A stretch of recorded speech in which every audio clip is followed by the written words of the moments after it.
I'm Jess. And I'm Phoebe. And we work together on a collaborative practice called CUSP, which stands for a collection of unfinished shared projects.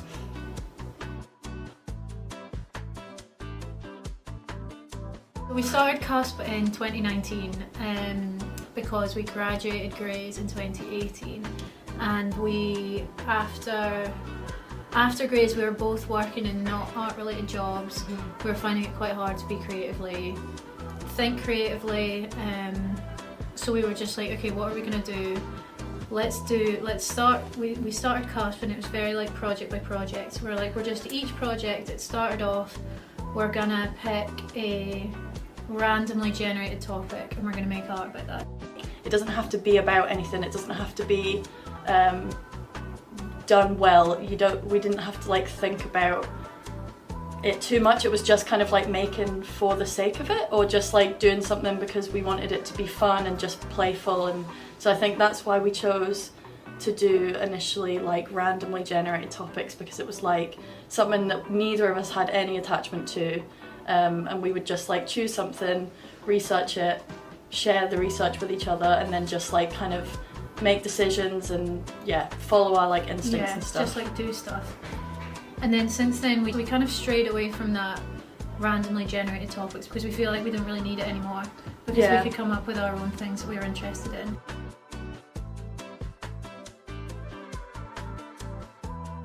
Part of the proposal, or the application, was to think about, you know, if there was like a gap in the collection that we could fill, or if you wanted to like respond to a piece of work. And we felt like there's quite a lot of like historical record of how studios are or have been in Scotland and also in Aberdeen, but there isn't necessarily something that's more recent.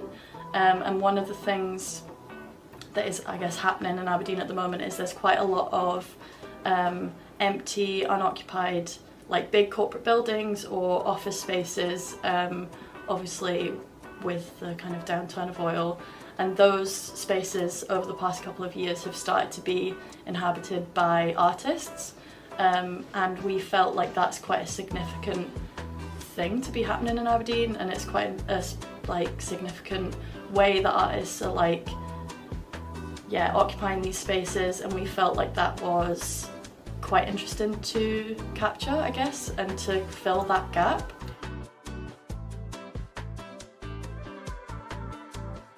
The piece is called Studio Spaces Aberdeen 2024, and it is a screen print, basically compiling loads of different photos. We went around all of those spaces and met up with people or photographed their spaces. Very kindly were able to do that. And we weren't necessarily looking specifically at the people's work. We were looking at the way that they had like adapted the space to fit their practice, and then compiled that, like collaged it together, and then made a screen print of that. So everyone whose studio space we photographed is part of the Outer Spaces network, and Outer Spaces is an organisation across Scotland that goes into unoccupied buildings, usually like offices or like other industrial buildings, and makes an agreement with the building owner to allow artists to use the spaces for free or for cheap, which is like a hugely supportive thing for trying to be an artist. But then the flip side is you don't really have any ownership of the space, and you're in these spaces that are incredibly corporate, and you can't put anything on the walls. You can't like you really can't make it into an artist studio. You can just sort of be there, and they're all temporary spaces as well, which I think is a big part of it. Like the way that people were occupying these spaces was really interesting, because there were all of these artists, and it's not just artists actually, it's creatives like musicians, photographers, there's like even theatre companies that are like working from those spaces, and I guess going around these spaces and seeing how different creatives are occupying them, knowing that they're temporary. So a lot of people are maybe working with like boxes or like yeah, you can't really do very much to the space, but there's a lot of tarp everywhere. Yeah, there's and I think a lot of it is like you have to keep the space very clean, because at any point someone could come in and say that they want to rent it out. It's interesting how people have like adapted their practice to fit these spaces and also adapted these spaces to fit their practice, and it's just this like, yeah, we just thought it was quite interesting. It's like falls like quite far from the like traditional notion of an art studio that you see in like the collection, which is like back in like the 1800s when it was quite like you had to be quite rich to be an artist, and you have these like chaise longues and these like chandeliers, and it's just like it's so different from what it's like now. Yeah, so it's just interesting.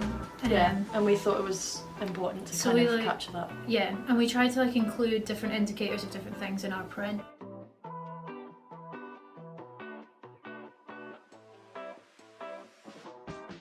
So the artwork is a screen print, which we made at Dunfermline Print Workshop in Fife, with the very generous help of Sheila Conduff, who is one of the printmakers there, and she was very helpful.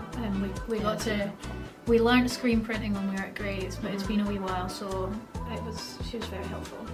I think screen printing, because it was something that we had done before, both of us had done it before at Gray's, so it wasn't something completely new, but it was something that we haven't revisited since then, and so yeah, we thought it was a way of kind of revisiting a skill that we did have, and yeah, keeping it up to date, I guess. And also there's a lot of depictions in the collection of studios that are etchings, so the print seems like quite appropriate for a collection. Yeah.